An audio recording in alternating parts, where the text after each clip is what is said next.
Yes, welcome yet again to another beautiful morning, Thursday morning, the 16th of January 2025.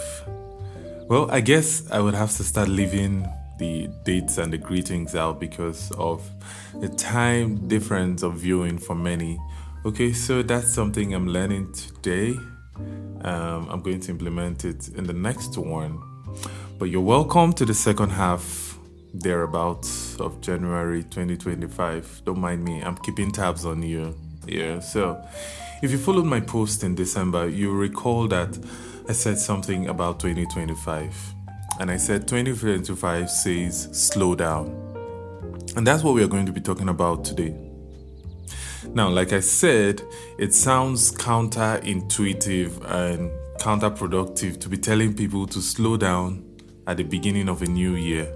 You know, in the beginning of the new year, as I said in the post, many people will be like, oh, no grief for anybody. Let's smash this year. And there's just a lot of energy and enthusiasm that comes with the new year and all. We have resolutions and all.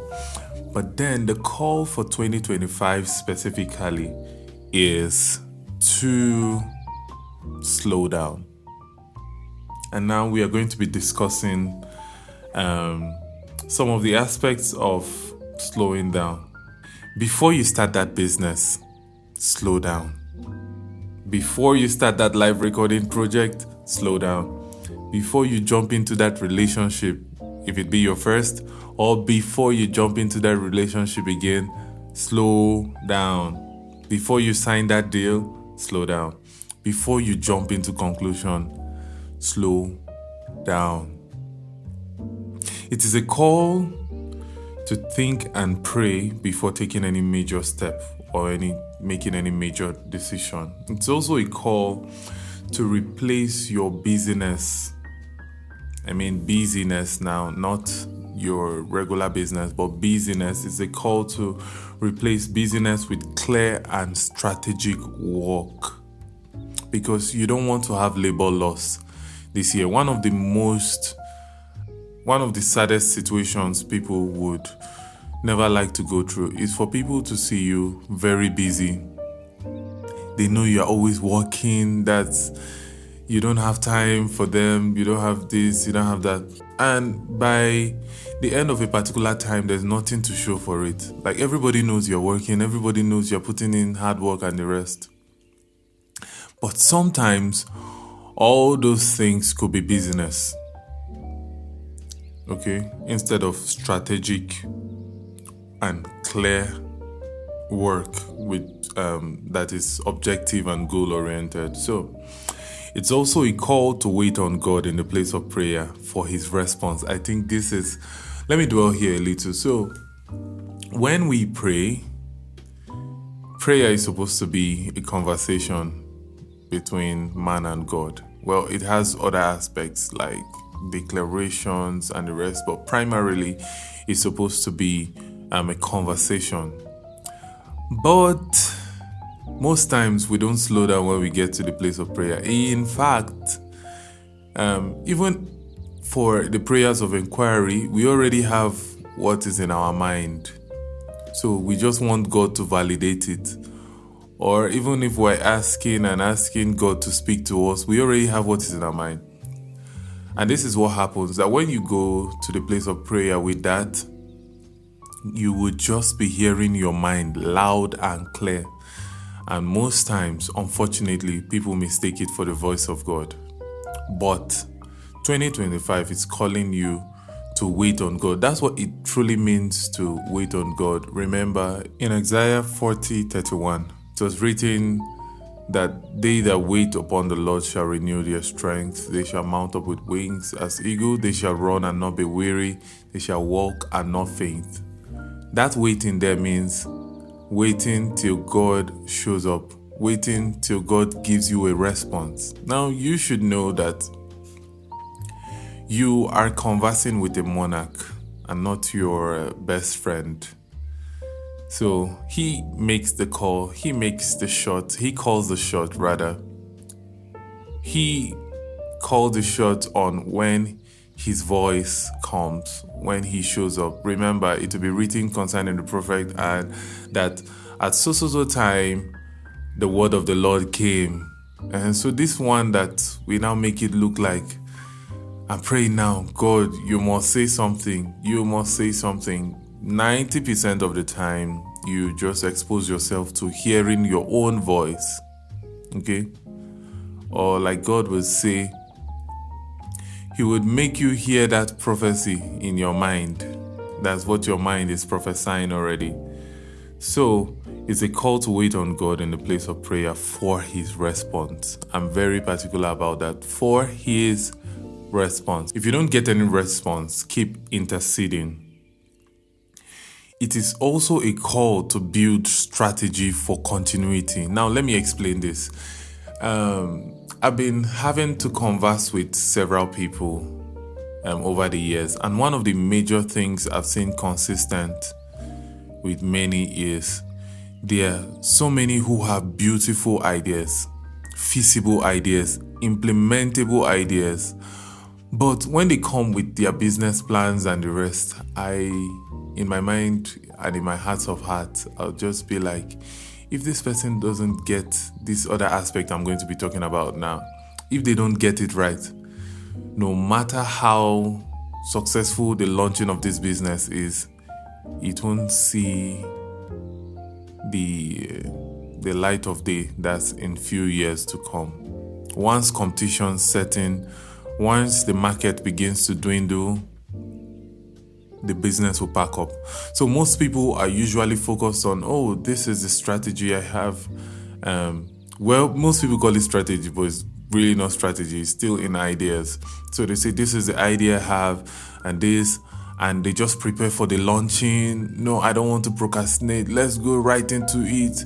They begin to buy assets. They begin to buy stuff. They begin to envision their opening, the grand opening and all that, and their business is open, fine and good, running well. But then when all those other situations of life and of business shows up that will shake the foundation of the business, you realize that there is no foundation was built. It was just ideas. And ideas are like the bricks. That's what it is. But strategies are your foundation. So I'll come again. While ideas are the bricks, okay, that's implemented ideas now, the bricks. That's what people see on the outside. Strategy is your foundation. That's what keeps you standing.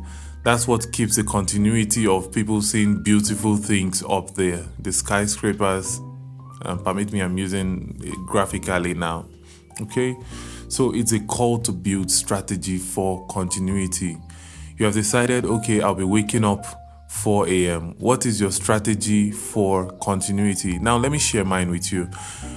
I decided, okay, 4 a.m. Let's see. I tried it the first day. So I've tried alarms. Alarms didn't work. I don't know. Maybe, I don't know. It's unique to me. When I'm very stressed, I don't get to hear those beepings and the rest. And even when I hear it, I feel very annoyed that I wake up to unproductivity. Okay, so I tried alarms. But then one of the strategies I now devised for waking up on time is also sleeping on time. So you can't cheat nature. You can't sleep by 12:01 and be expecting to wake up by 4. You know, it's not legit. So I decided to adjust my sleep time, and I've been able to keep up with waking up by 4, and that's because I sleep on time. So, and then I also have rest during the midday. So it has worked for me. You could try it, sleeping on time. And there are several other strategies that would be unique to you. But when we are wrapping up this series, then I'll let you know what to do. So it is also a call to run in this year, not just in zeal, but in wisdom and knowledge. So if you're going to be successful in this year, 2025 is saying that you should run both with zeal, that's power, and then with wisdom. You want to have a balance of these two. Because honestly, I've noticed, especially with youths within 25 to 35, thereabout, is they have zeal. They have zeal. When they are sharing their passions and their ideas with you, you would be hearing the enthusiasm in their voices. But then this is what happens when you run with just zeal without wisdom to implement certain things, to put certain things in place. Most times you have failed projects. And the more you keep having failed projects, the more that enthusiasm battery continues to drop. And at the point in your later life, you now become laid back and unenthusiastic. When somebody is sharing an idea with you, especially one that is close to something you wanted to do, because of those histories of failure, you'll be like, you're never giving an encouraging feedback. But the cause of most failure that's in ideas now is the lack of wisdom. Trust me, this is my observation. It's not lack of ideas, it's not lack of zeal. It is lack of wisdom and the know-how. Okay, so it's a call to run with both wisdom and zeal. It is also a call to avoid making impulsive and emotional decisions rather than thinking through. So slow down is a call to tell you to stop making impulsive decisions. Fast people's decisions are usually not good decisions. Decisions taken emotionally are usually not good decisions. Okay? Yes, you are angry, but chill a bit. Take a chill pill and just give it time. Just give it time. Let me share this experience with you. So I was supposed to be meeting up with someone this week, and I was there at the venue, and the person was running late, and I was like, I was just shaking, that's in worry of what would have happened. And I was going to pick up my phone. To make that call, to ask what the issue was with the delay. But then the Holy Spirit prompted me to take a chill pill. Yeah, slow down. And I slowed down, and in less than 3 to 5 minutes, the person showed up, and I was like, thank you, Jesus. Thank you. I didn't act in haste. Yeah. And there are several other decisions, even in some things and some commitments I would have wanted to make. That's emotional commitment now. Hey, who is giving so and so amount? And you just jump and say, me. And then you realize that, this stuff is high stakes, so I shouldn't have jumped out to just say. Or you just see that, try this. You see that when you think through decisions that you would normally have taken impulsively, you would see some level of maturity and some level of sense of wisdom in some of those decisions you'll be taking. So our podcast is over time already. So this is just my counsel and action point. Number 1, pen down specific aspects of your life you would need to take critical decisions. Pen it down. Firstly, you would want to pray about it and wait for God's response. Okay? Because this is what happens. God honors your decisions, especially the right ones. I'm telling you, God honors your decisions, but that's if you put Him in the picture. Okay, acknowledging Him in all your ways, and He will direct your path. So He's not going to tell you like, this is what to do, this is what to do, this is where to go every time. Not necessarily, but in those conversations, He's going to respond with the peace of mind, that's peace in your heart, and so many other responses. Maybe I'll be treating that in some other podcast. Okay? Number 2, write down again the current ideas you have for this year. But then this is what you want to do with those ideas. Ask yourself, what are the systems I would develop to keep it consistent? Draft a system of continuity. If you need help with that, please reach out to me and I would help you. And finally, identify people you share the same spirit with. Okay? That you can easily reach out to for unbiased opinions before taking certain decisions, like major decisions. Now, not everybody will make it to this list. So prayerfully and thoughtfully write down these particular people that you can reach out to for unbiased opinions before you take major decisions. We have come to the end of today's podcast. I hope you picked something. I hope you sat up with your diaries to take notes. Everything I've said here would be valuable and useful to you if you put them to use.